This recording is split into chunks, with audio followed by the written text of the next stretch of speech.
All right, hey everybody, this is John. Welcome to the free video. Got a lot of questions today on kind of like, when are we going to see the crash and all that kind of stuff. So I just wanted to bring up, so this is a monthly chart of the NASDAQ, and that was the COVID lows, obviously the recent highs. We got about, give or take, a 50% retracement, squeeze that's fired short. And so the question is, and then if we back up on this a little bit, this was if we go back here, that's the 2000 crash, right?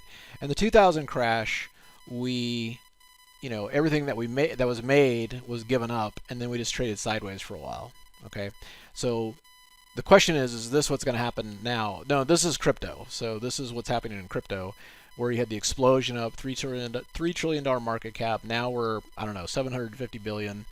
Blockchain is here to stay. That's real. DeFi is real, but shit tokens are not real, right? And this is what's happening there, and I think it's likely going to take a while for it to kind of work itself out, and then we'll see the strong players emerge after that. But that's and everything in crypto happens at a much faster rate.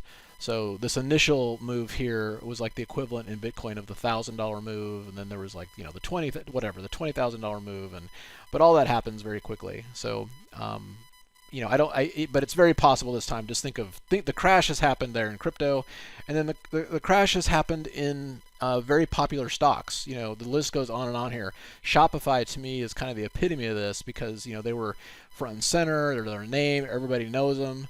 That's what a crash looks like. That to me is a very kind of 2001 kind of a thing. But then we look at something like Tesla, right? Now Tesla's down. So the question is a Tesla going to come all the way down like Shopify, right? Is Apple going to come all the way down, like Shopify, right? So that's the kind of stuff that we have here. It's important to keep in mind that what's happening with the fiscal tightening and all that certainly is impacting tech a lot more. If we look at Goldman Sachs, they're off to new highs almost. If we look at Amgen, they are at new highs. If you look at energy, right, and they're at new highs. So my question here is the tech wreck has already happened, and so why is this market rallying if everything's so bad? Well, the market's rallying because there's fiscal easing happening at a large rate now. So we had fiscal tightening. This is the dollar moving up, and this is just literally the fastest fiscal tightening in the history of planet Earth. Dollar moving up, interest rates moving up, commodities moving up altogether. Like there's never been such tightening so fast, and it's now we're starting to see some of the effects of that.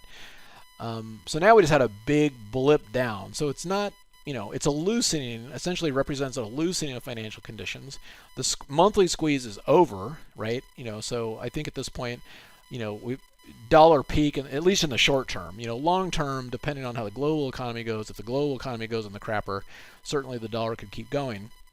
But at this point, we've seen kind of a peak, and that's the market's rallying because the acceleration of fiscal tightening is easing, and that's a huge thing. And that's what and that'll kind of give a little bit of a bottom in tech. But once that settles in, okay.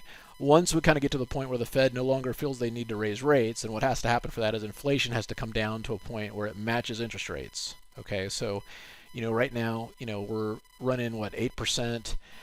Interest rates are at 4%, and these are ballpark, right?